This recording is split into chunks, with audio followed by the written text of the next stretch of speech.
Placemaking should never be about changing who you are. It's about optimizing who you are. I have worked in communities all my professional life.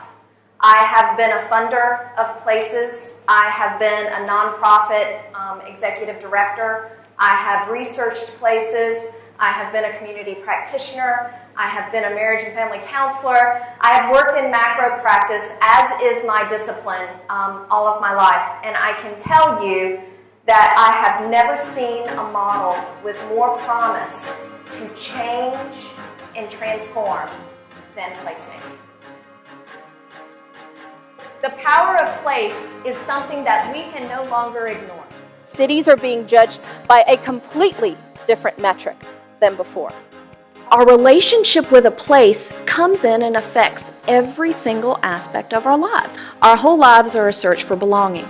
We look to belong in our relationships with our spouses. We look to belong in our careers. We look to belong with our friends. We look to belong in our workplaces. And we should be seeking that same kind of belonging with our places.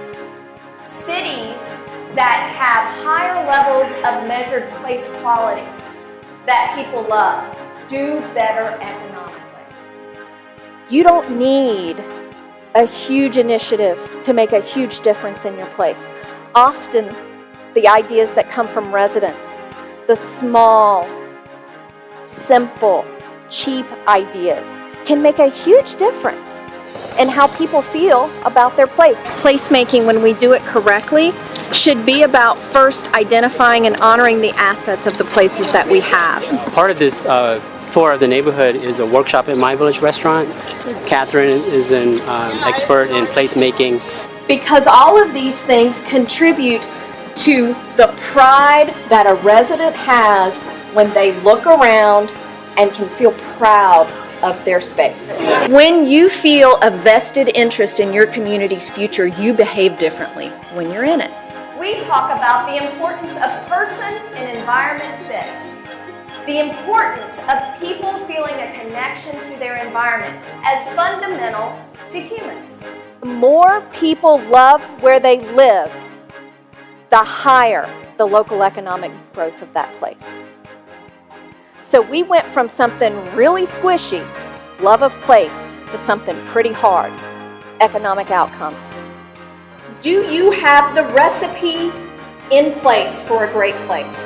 I can walk into any community and tell them what their strengths are as a place. Because anybody can see something wrong. Sometimes it takes courage to see what's right. I am on a mission to make the case for place. I'm on a mission to apply this model in cities all around the globe and to talk about the lessons that I'm learning from around the world as we do this. I am a city doctor, but you can be too. Think about your relationship with place and all the ways it does affect your life. And my hope for you is that you all find the placemat you seek and the belonging that you deserve.